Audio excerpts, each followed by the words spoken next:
Andhra Pradesh reorganisation act 2014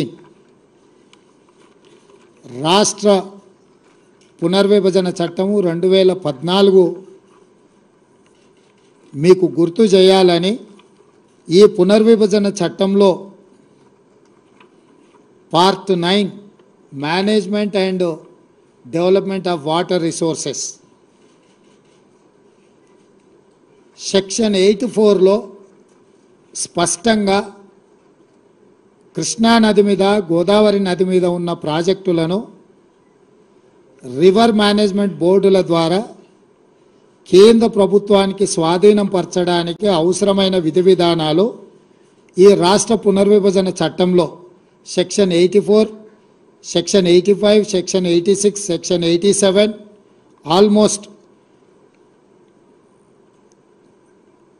section 88, 89 వరకు 84లో మొదలయ్యి 89 వరకు ఈ సెక్షన్లలో స్పష్టంగా కృష్ణా గోదావరి నదుల మీద ఉమ్మడి రాష్ట్రంలో నిర్మించిన ప్రాజెక్టులను అన్నిటిని కూడా కేంద్ర ప్రభుత్వానికి స్వాధీనం చేయడానికి విధి విధానాలను ఖరారు చేయడమే కాకుండా ఈ ప్రాజెక్టుల యొక్క మేనేజ్మెంట్ కోసము, నిర్వహణ కోసము, కొత్త ప్రాజెక్టుల నిర్మాణం కోసము ఎవరెవరు ఉండాలనేది కూడా ఇందులో రాసిండ్రు.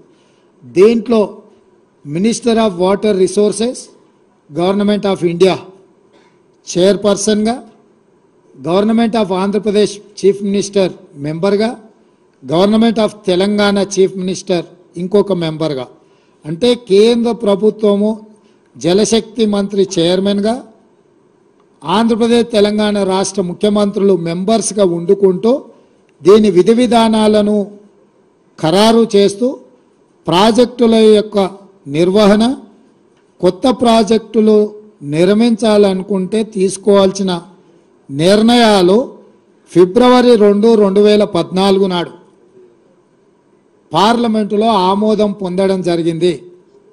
ఆ రోజు కల్వకుంట్ల చంద్రశేఖరరావు గారు పార్లమెంటు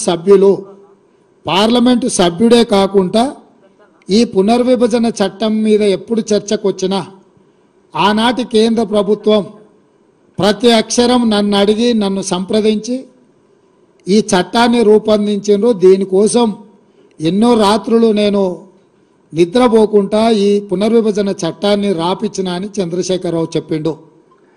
ఈరోజు మేము చంద్రశేఖరరావు గారిని సూటిగా ప్రశ్నిస్తున్నాం. 2014 రాష్ట్ర పునర్విభజన చట్టం మీరు పార్లమెంట్ సభ్యుడిగా లోక్సభలో ఉన్నప్పుడే ఆమోదం పొందింది.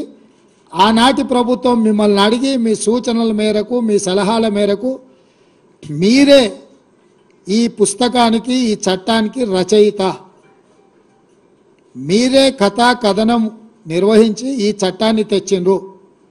ఈరోజు కృష్ణానది మీద ఉండే ప్రాజెక్టులను శ్రీశైలం, నాగార్జున సాగర్ కేంద్ర ప్రభుత్వానికి అప్పజెప్పడానికి ఈనాటి కాంగ్రెస్ ప్రభుత్వం ప్రయత్నం చేస్తుందని మా మీద ఏదైతే ఆరోపణ చేస్తుండ్రో, అసలు ఈ ప్రాజెక్టులను కేంద్ర ప్రభుత్వానికి అప్పజెప్పడానికి పునాది రాయబడ్డదే 2014లో మీరు ఎంపీగా ఉన్నప్పుడు మీ అనుమతి మేరకు, మీ సూచన మేరకు ఆనాడు కేంద్ర ప్రభుత్వము ఈ చట్టాన్ని రూపొందించింది. ఈ చట్టాన్ని రూపొందించినప్పుడు ఈ చట్టాన్ని లోక్సభలో, రాజ్యసభలో ఆమోదం పొందినప్పుడు మీ పార్టీ ఎలాంటి అభ్యంతరం పెట్టకపోను ఈ చట్టాన్ని ఆమోదించడానికి మీరు కూడా ఓట్లేసి ఈ చట్టాన్ని రూపొందించారు.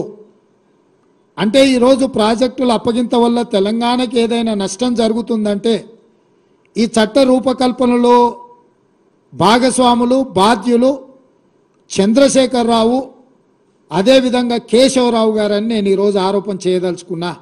రాజ్యసభలో కేశవరావు గారు ఉన్నారు, లోక్సభ పక్ష నాయకుడిగా చంద్రశేఖరరావు ఉన్నాడు.